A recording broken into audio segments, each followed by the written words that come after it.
They came laughing, not with mouths or voices humans could hear, but through broadcast hijacked midair impulses of electromagnetic mockery that reached every screen on Earth.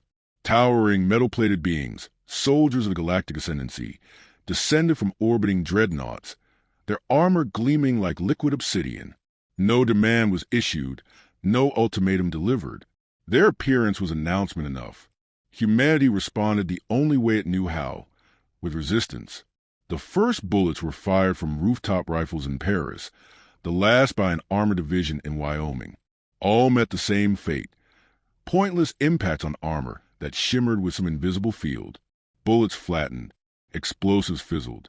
Energy weapons from the world's most advanced labs hissed harmlessly across the air. The soldiers didn't flinch.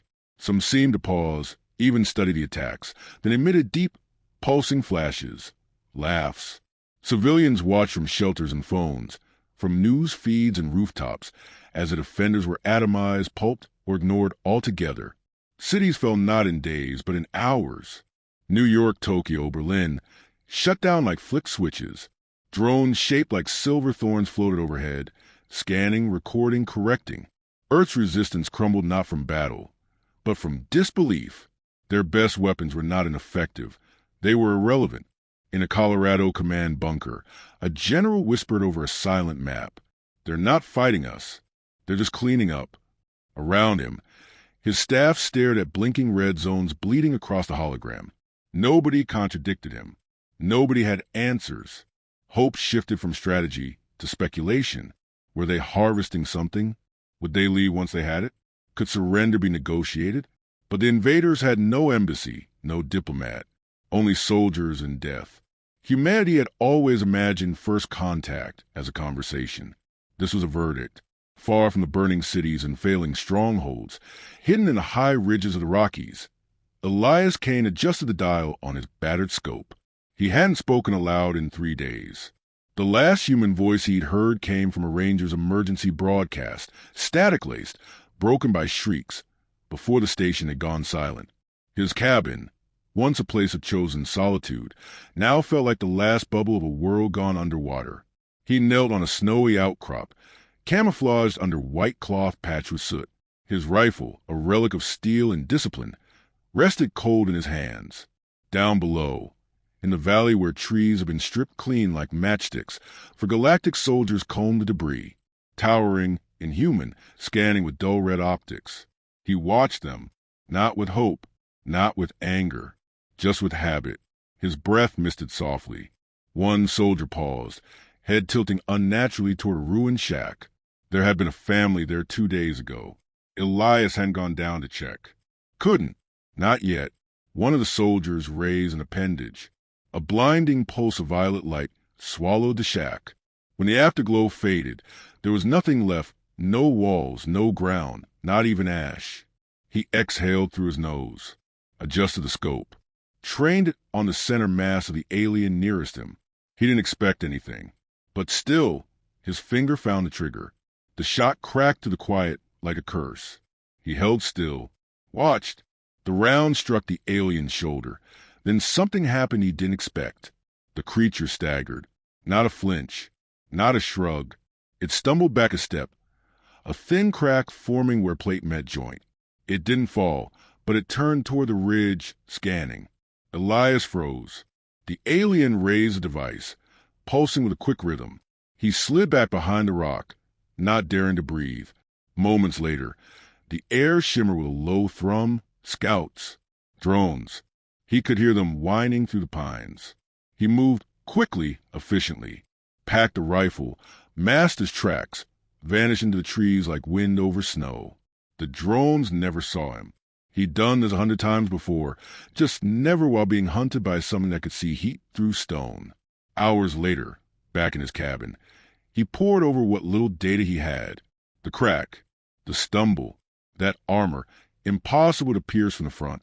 But there was a joint exposed briefly when they raised those weapons. He rewound the footage again and again, heartbeat ticking faster. He hadn't killed the soldier, but he'd heard it, made it bleed light, and they'd noticed. He was no longer invisible. But more importantly, they weren't invincible.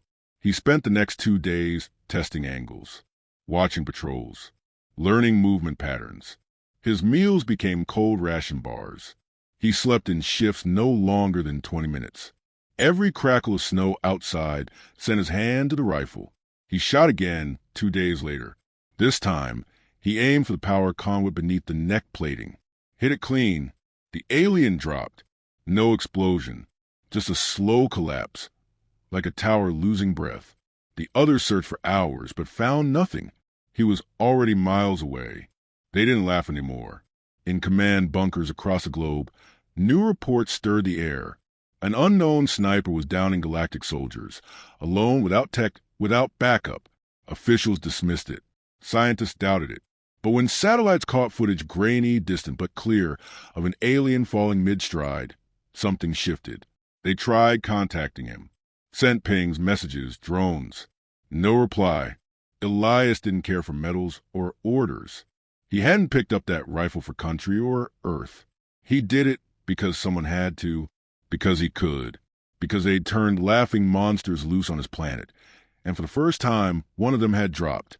Silently, he sat in the cold dark of his cabin that night, listening to the wind scratch across the shutters. The fire was dying low, but he didn't move to feed it. Just sat still, eyes wide in the dim, rifle leaning against his shoulder. Somewhere out there, they were hunting him now. He could feel it, but they didn't know him, not really. He wasn't fighting for revenge, not for glory. He was a sniper, and snipers don't roar.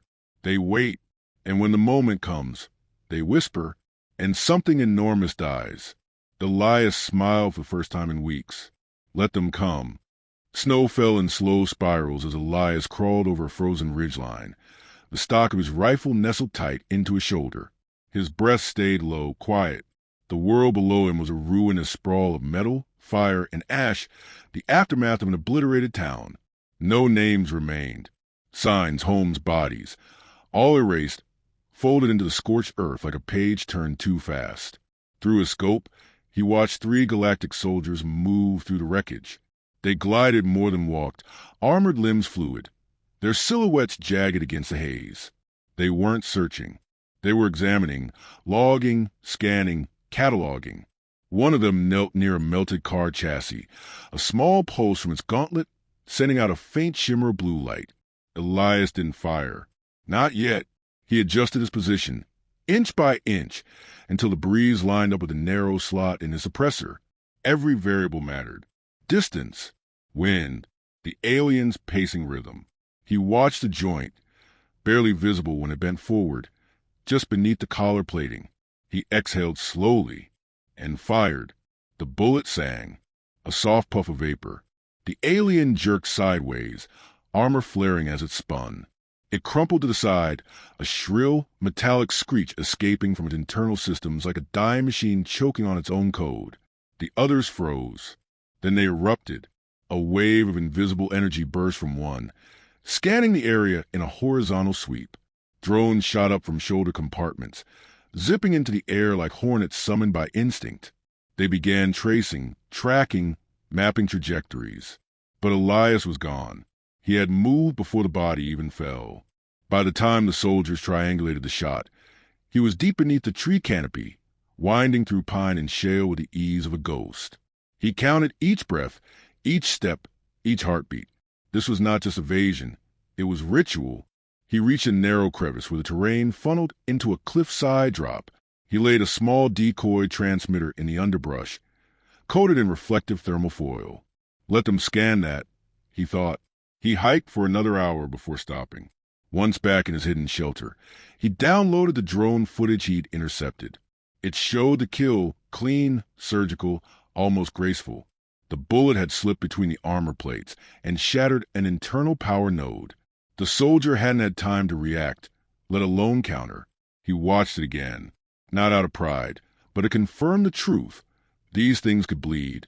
They weren't gods. They had seams, flaws. They had limits.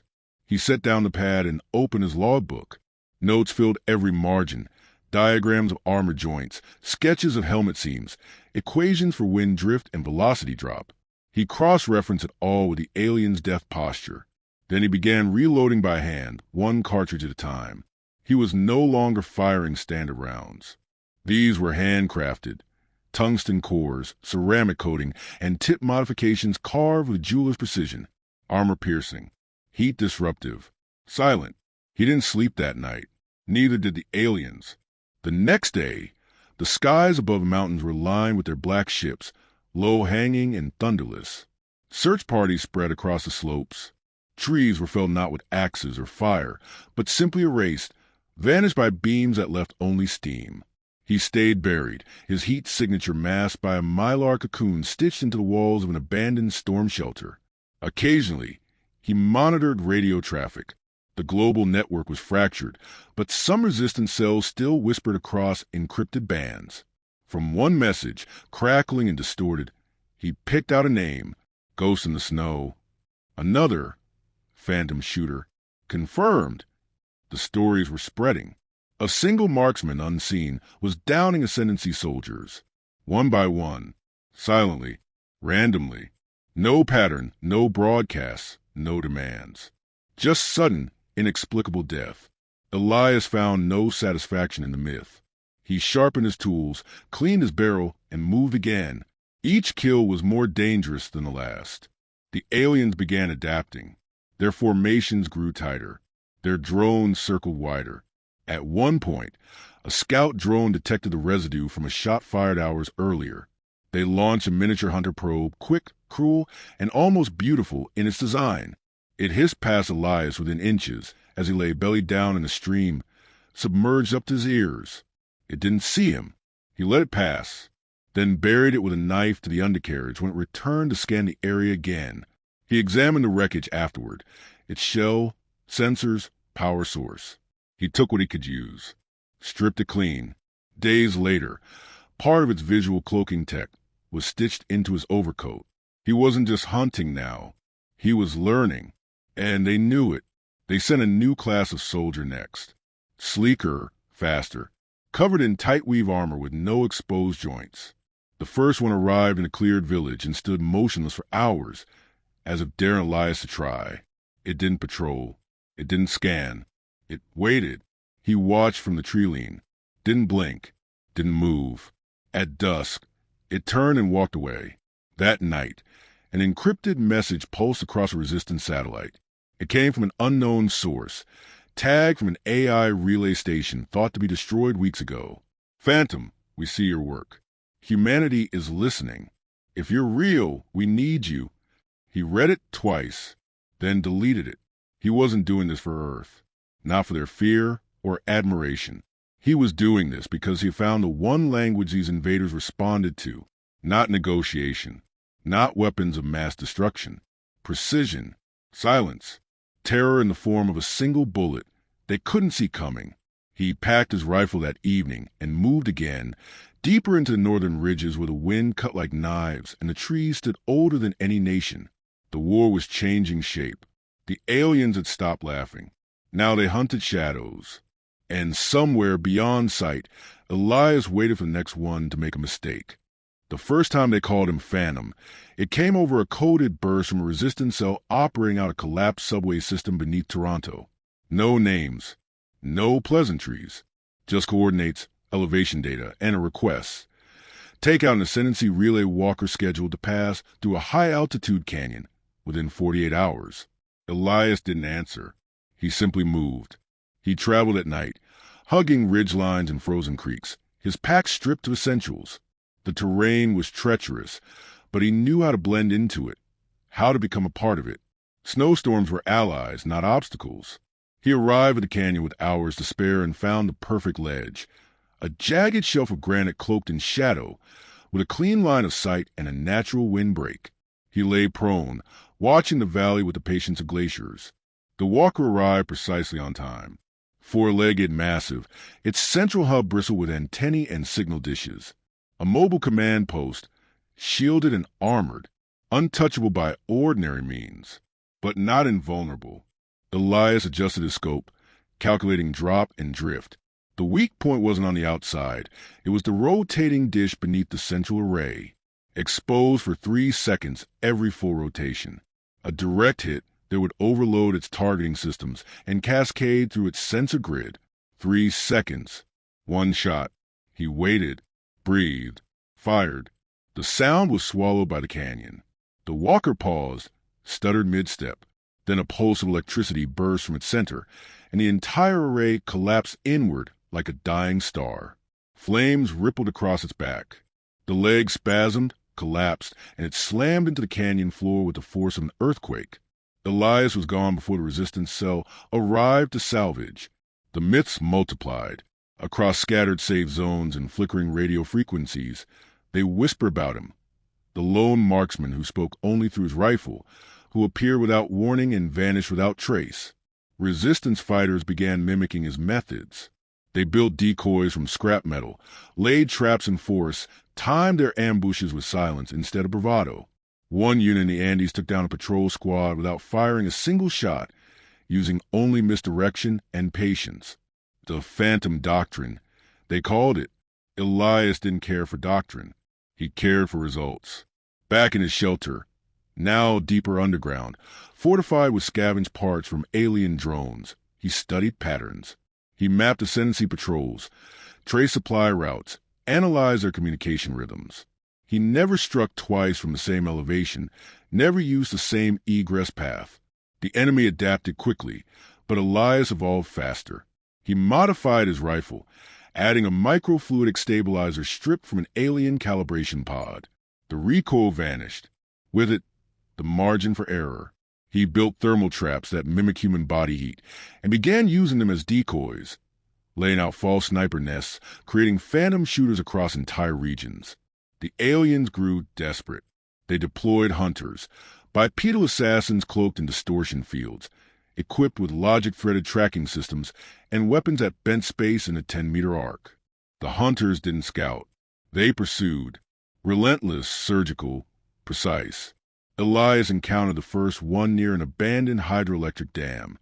He spotted the shimmer in the trilene an instant before it fired. The energy tore through the rock beside him, vaporizing stone in a burst of unnatural flame. He rolled, shifted elevation, vanished into the tunnels below the dam. The hunter followed, pacing with machine rhythm, never speaking. The duel lasted nearly an hour. It ended with Elias tricking the creature into stepping on a false floor rig with a high-voltage discharge coil. He fired a shot into its optic core as it convulsed. The alien didn't scream. It simply stopped. He studied its remains for hours, learned from its design, took its cloaking module and implanted it into his pack. It only worked in short bursts, but sometimes seconds were everything. From that day, the hunters began to fall one by one, each ambush more elaborate than the last. And every time Elias disappeared before they could track the source, the ascendancy was bleeding, slowly, invisibly, and in a way they didn't understand. Somewhere far above, in a ship the size of a mountain, their commanders debated how to kill a ghost. Elias watched the skies through a scope tuned to pick up heat shimmer from orbital landers. He was beginning to see a pattern, a drop rhythm, a timing sequence in how and where troops were dispatched. They weren't moving randomly. They were converging, not on cities anymore, but on high elevations, sparse populations, mountain passes. They were hunting him, not a soldier, not a general, one man, and still they hadn't found him, but others were beginning to. The resistance was evolving, growing bolder. One day, he intercepted a pulse from a young operative operating out of Northern Europe. She called herself Merrick, though the name was probably fake. She didn't beg, didn't flatter. She just offered intelligence. Schematic breakdowns of ascendancy command hierarchies, stolen from a severed uplink. The message ended with a question. Are you willing to aim higher? He didn't respond. Not directly. But that night, he studied her data until sunrise. Among the images and reports, he found a name, not in words, but in a symbol repeated across command nodes, an alien glyph circled in red. Translated loosely, it meant overseer, a planetary commander, stationed aboard an atmospheric dreadnought that never landed. Untouchable, essential. He leaned back in the chair, fingertips resting lightly on the rifle's barrel. So far, he'd taken out patrols, drones, hunters, and relays. But if he could kill that overseer, if he could bring down the mind behind the invasion, it would change everything. He reached for his pack and began assembling his longest-range scope. The Phantom was no longer content with death in the shadows. It was time to aim for the storm's heart. The wind screamed at 13,000 feet, high above the scarred earth, where the atmosphere grew thin and the mountains stood like jagged tombstones. Elias lay flat on a ledge no wider than his body, the cold biting through layers of composite fabric and reinforced plating. His breath ghosted faintly from beneath his mask, disappearing into gray morning like everything else had since the war began. His eye pressed gently against the scope of the most advanced rifle he had ever built. Its frame assembled from salvaged alien alloys, its barrel cryogenically stabilized, its processor guided by scavenged drone logic cores. It was not a weapon meant for the battlefield. It was a whisper, forged for one purpose, to end something that believed itself immortal. Above him floated the Overseer's dreadnought, an obsidian leviathan suspended in low orbit, tethered to the Earth by electromagnetic lift anchors invisible to the naked eye. It did not move. It did not need to. From there, it had directed annihilation across 5 continents, orchestrating supply drops, troop deployments, orbital strikes. It was a god's throne hanging just above the reach of human hands. Until now, Marek's data had confirmed it. Every 72 hours, the Overseer made a ceremonial appearance in the ship's central observation chamber.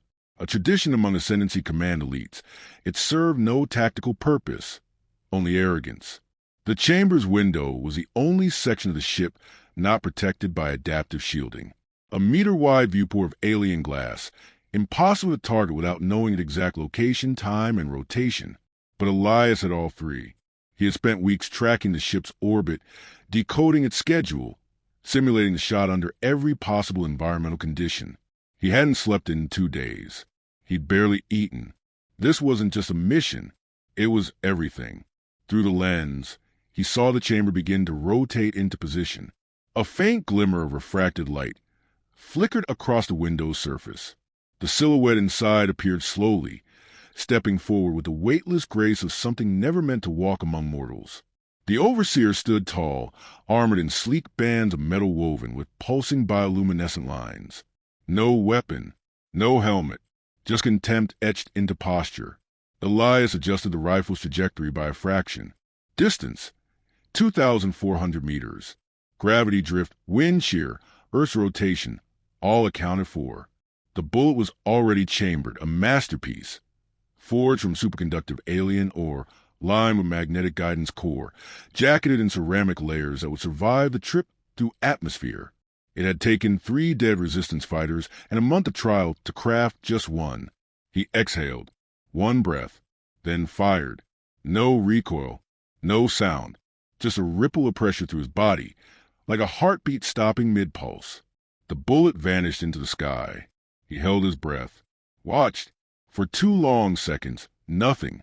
Then the window cracked, not shattered but splintered like glass webbed with ice. Inside, the Overseer staggered backward, hands raised in confusion.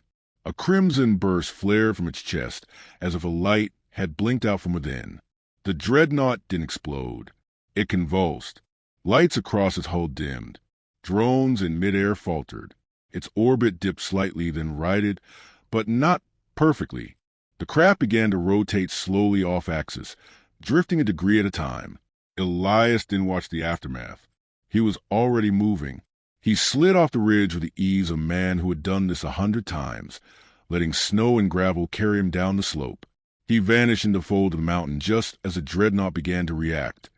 Scanning pulses erupting like shock waves, drones releasing in swarms. Fire tearing across the ledges he had occupied seconds earlier. By the time they reached his firing point, it was empty. Only the imprint of an elbow in the snow remained. Far below, buried deep in a camouflage shelter beneath a frozen lake bed, Elias removed the rifle's remaining parts and buried them beneath stones. That weapon had done its work. It would never be fired again. He activated a comm device, short-range, low-band, untraceable, and listened as the world screamed. Across resistance frequencies, confusion turned into exhilaration. Reports of the Overseer's death were unconfirmed but spreading. Several Ascendancy units on the ground had frozen mid-operation. Supply networks went dark. Drone coordination faltered. A resistance cell in Algeria took an entire base in under an hour when the sentries simply stopped moving. "They're disoriented," Merrick said in a burst transmission. Her voice crackled, edged with disbelief. "You did it." Elias sat on the floor of the shelter, his rifle gone, his hands shaking from cold and adrenaline. He didn't speak for a long time. "You changed something," she continued. "They're in retreat across at least 3 zones. Command chains are frayed. You hit the nerve center." "No," he said finally, his voice gravel. "I just reminded them they could bleed." There was silence on the line. "Then they'll come for you. They already have." She hesitated. "What now?" Elias stared at the ceiling. Snow piled over the roof, dampening the world into silence. The mountains rumbled faintly in the distance as the dreadnought realigned in orbit, but it was no longer untouchable. It was wounded. "I keep going," he said. She didn't ask where.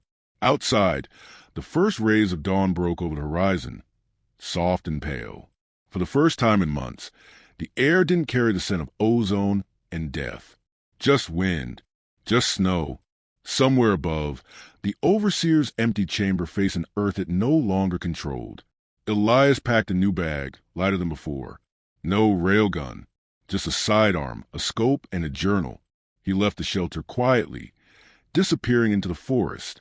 The Phantom had done the impossible, and now he would do it again.